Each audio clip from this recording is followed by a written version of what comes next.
Clip number 132، اس میں آپ انشاءاللہ قرآن پاک کی سورہ آل عمران کی آیت نمبر 103 سے 104 کی تلاوت، ترجمہ اور تفسیر قرآن صراط الجنان سنیں گے۔ بسم اللہ الرحمن الرحیم۔ ترجمہ، اللہ کے نام سے شروع جو نہایت مہربان رحمت والا ہے۔ وَاعْتَصِمُوا بِحَبْلِ اللَّهِ جَمِيعًا وَلَا تَفَرَّقُوا وَاذْكُرُوا نِعْمَةَ اللَّهِ عَلَيْكُمْ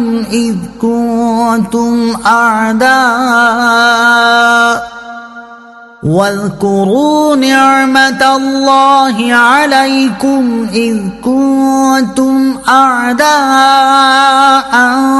فَأَلَّفَ بَيْنَ قُلُوبِكُمْ فَأَصْبَحْتُمْ بِنِعْمَتِهِ إِخْوَانًا وَكُنتُمْ عَلَى شَفَا حُفْرَةٍ مِّنَ النَّارِ فَأَنقَذَكُم مِّنْهَا كَذَلِكَ يُبَيِّنُ اللَّهُ لَكُمْ آيَاتِهِ لَعَلَّكُمْ تَهْتَدُونَ۔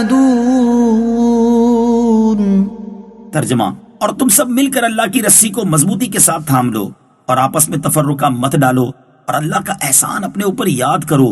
جب تم ایک دوسرے کے دشمن تھے تو اس نے تمہارے دلوں میں ملاپ پیدا کر دیا، پس اس کے فضل سے تم آپس میں بھائی بھائی بن گئے، اور تم تو آگ کے گھڑے کے کنارے پر تھے تو اس نے تمہیں اس سے بچا لیا۔ اللہ تم سے یوں ہی اپنی آیتیں بیان فرماتا ہے تاکہ تمہیں ہدایت پا جاؤ۔ وَاعْتَصِمُوا بِحَبْلِ اللَّهِ جَمِيعًا، اور تم سب مل کر اللہ کی رسی کو مضبوطی کے ساتھ تھام لو۔ اس آیت میں ان افعال و حرکات کی ممانعت کی گئی ہے جو مسلمانوں کے درمیان تفریق کا سبب ہو۔ چنانچہ ارشاد فرمایا کہ تم سب مل کر اللہ عز و جل کی رسی کو مضبوطی سے تھام لو اور آپس میں فرقوں میں تقسیم نہ ہو جاؤ جیسے یہود و نصارہ نے فرقے بنا لیے۔ صلح کلیت کا رد، یاد رہے کہ اصل راستہ اور طریقہ مذہب اہل سنت ہے، اس کے سوا کوئی راہ اختیار کرنا دین میں تفریق کرنا ہے اور یہ ممنوع ہے۔ بعض لوگ یہ آیت لے کر اہل سنت سمیت سب کو غلط قرار دیتے ہیں، یہ سراسر غلط ہے۔ حکم یہ ہے کہ جس طریقے پر مسلمان چلتے آ رہے ہیں، جو صحابہ سے جاری ہے اور سنت سے ثابت ہے، اس سے نہ ہٹو۔ اہل سنت و جماعت تو سنت رسول صلی اللہ تعالیٰ علیہ وسلم اور جماعت صحابہ کے طریقے پر چلتے آ رہے ہیں، تو سمجھایا تو ان لوگوں کو جائے گا جو اس سے ہٹے، نہ کہ اصل طریقے پر چلنے والوں کو کہا جائے گا کہ تم اپنا طریقہ چھوڑ دو۔ یہ تو ایسے ہی ہے کہ جیسے خاندان اتفاق و اتحاد کے ساتھ صحیح اصولوں پر زندگی گزار رہا ہو، ان میں سے ایک فرد غلط راہ اختیار کر کے انتشار پیدا کرے تو اس جدا ہونے والے کو سمجھایا جائے گا، نہ کہ خاندان والوں کو بھی اتحاد ختم کر کے غلط راہ چلنے کا کہنا شروع کر دیا جائے۔ بعین ہی یہی صورتحال اہل سنت اور دوسرے فرقوں کی ہے۔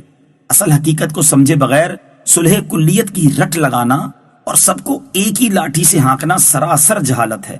وَاذْكُرُوا نِعْمَةَ اللَّهِ عَلَيْكُمْ، اور اللہ کا احسان اپنے اوپر یاد کرو۔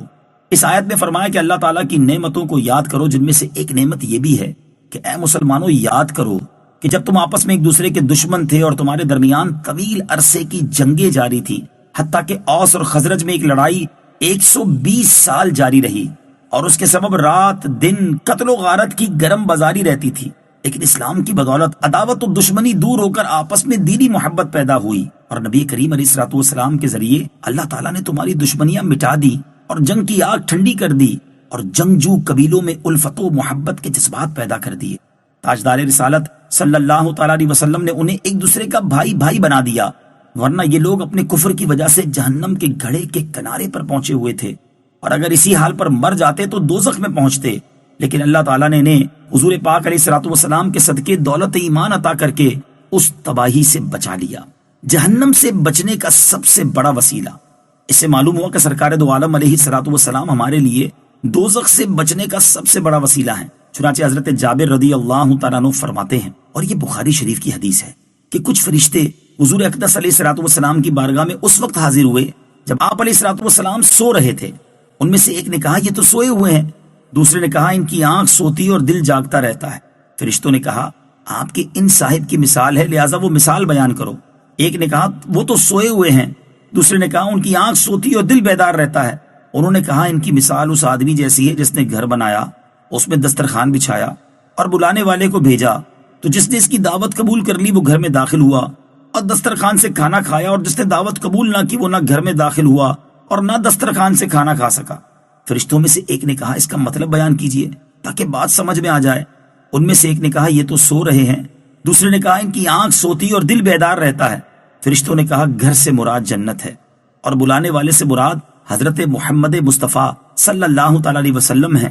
تو جس نے محمد مصطفیٰ صلی اللہ تعالی علیہ وسلم کی اطاعت کی اس نے اللہ تعالیٰ کی اطاعت کی، اور جس نے ان کی نافرمانی کی اس نے اللہ تعالیٰ کی نافرمانی کی۔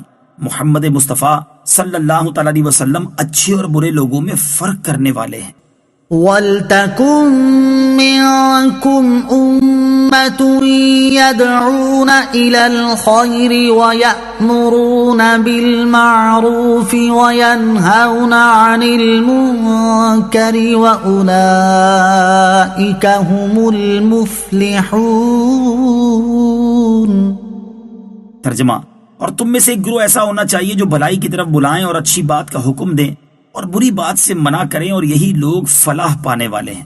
وَلْتَكُن مِّنكُمْ أُمَّةٌ يَدْعُونَ إِلَى الْخَيْرِ، اور تم میں سے ایک گروہ ایسا ہونا چاہیے جو بھلائی کی طرف بلائیں۔ آیت مبارکہ میں فرمایا گیا کہ چونکہ یہ تو ممکن نہیں ہے کہ تمام کے تمام مسلمان ایک ہی کام میں لگ جائیں، لیکن اتنا ضرور ہونا چاہیے کہ مسلمانوں کا ایک گروہ ایسا ہو جو لوگوں کو بھلائی کی طرف بلائے، انہیں نیکی کی دعوت دے، اچھی بات کا حکم کرے اور بری بات سے منع کرے۔